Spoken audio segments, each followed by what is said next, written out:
Benvolguts i benvolgudes compatriotes. Venim d'uns dies especialment intensos, carregats d'emocions i de vivències que ens quedaran gravades a la memòria. Una vegada més, el poble de Catalunya va demostrar ahir que està unit, que és un sol poble, que fa pinya en la defensa dels valors de la democràcia, i ho va fer de la manera que sempre fem i volem fer les coses, amb civisme i en pau. Hi va haver imatges molt simbòliques que ajuden a entendre aquesta idea de fraternitat i transversalitat amb què Catalunya afronta els seus reptes nacionals, persones amb banderes d'Espanya i banderes estelades compartint agermanadament una mateixa causa, el rebuig a la violència, el rebuig a les càrregues injustificables de les forces policials contra població civil pacíficament concentrada i la defensa dels drets civils que ens són elementals. En aquest sentit, voldria posar en molt de valor l'actitud dels centenars de milers de catalans i catalanes que ahir us vau mobilitzar en una aturada sense precedents al nostre país.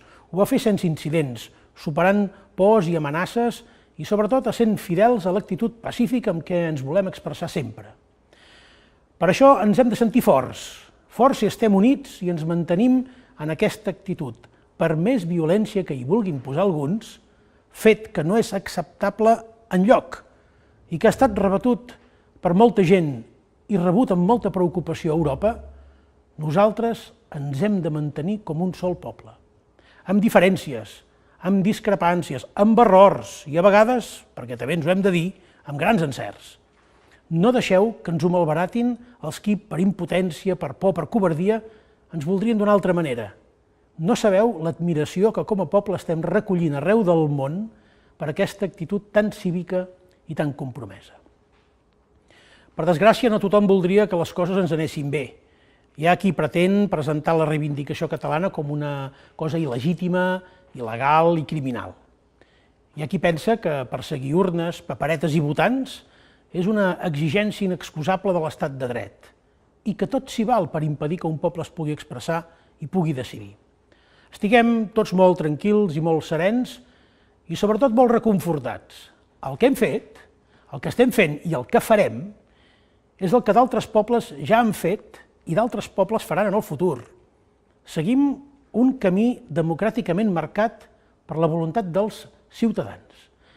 I això, en lloc de ser combatut, hauria de ser començat a ser comprès y a ser respetado. Por eso quiero dirigirme a los ciudadanos españoles que en estos días han expresado su compromiso con las demandas de los catalanes. Ciudadanos que nos han enviado su amistad y su solidaridad muy valiosa en estos momentos que estamos viviendo. Seguramente las autoridades españolas deberían explicar mejor lo que ocurre en Cataluña, con visiones más ponderadas que ayudaran a entender un problema político que sabemos que es complejo. Sin embargo, agradezco el esfuerzo que nos consta directamente de mucha gente para acompañar al pueblo catalán en sus reivindicaciones. Somos un solo pueblo, que ama las lenguas que habla, que no tiene ningún problema con las identidades, las nacionalidades y las culturas, y que quiere continuar contribuyendo al desarrollo del Estado español y que jamás va a prescindir de la enorme riqueza que representa la pluralidad. Som, en efecte, una societat enormement cohesionada en la diversitat. Per això, el missatge que el cap de l'Estat va voler adreçar a una part de la població no el podem compartir ni acceptar.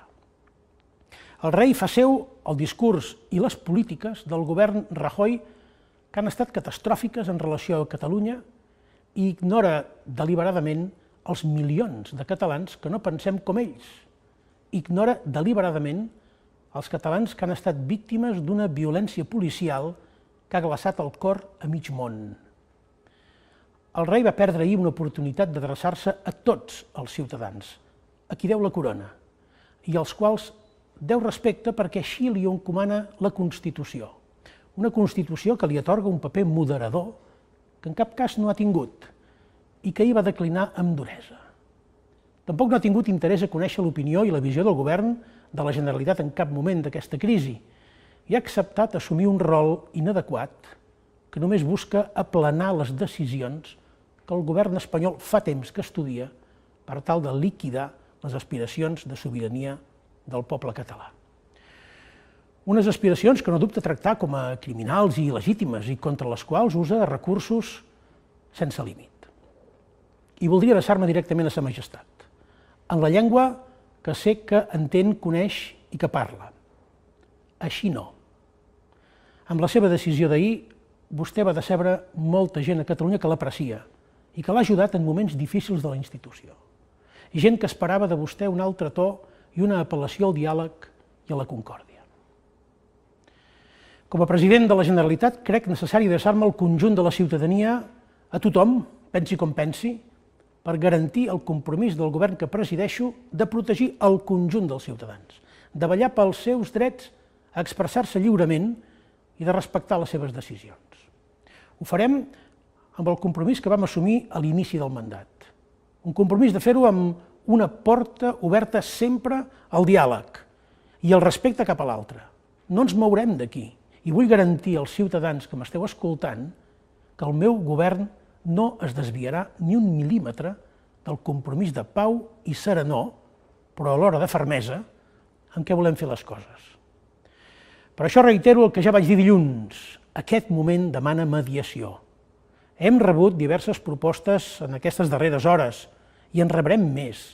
Totes elles coneixen de primera mà la meva disposició a emprendre un procés de mediació. Ho reiterarem tantes vegades com faci falta.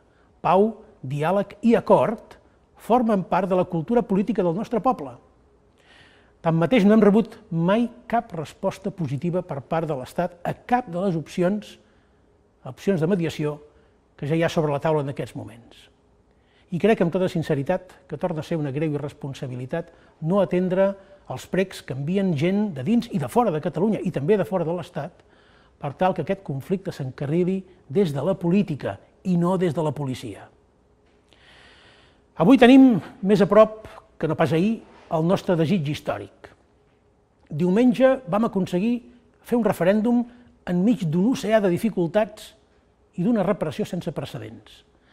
Ahir vam donar un exemple en el seguiment de l'aturada general i estic segur que en els propers dies tornarem a ensenyar la millor cara del nostre país quan les institucions de Catalunya haguem d'aplicar el resultat del referèndum. Mentrestant, mantinguem la confiança i mantinguem l'aïllament a tota provocació i a tota intenció de violència. Ni la volem a casa ni la volem enlloc. Fem-nos forts en la dignitat i serem un poble capaç de fer possible el somni que es proposi.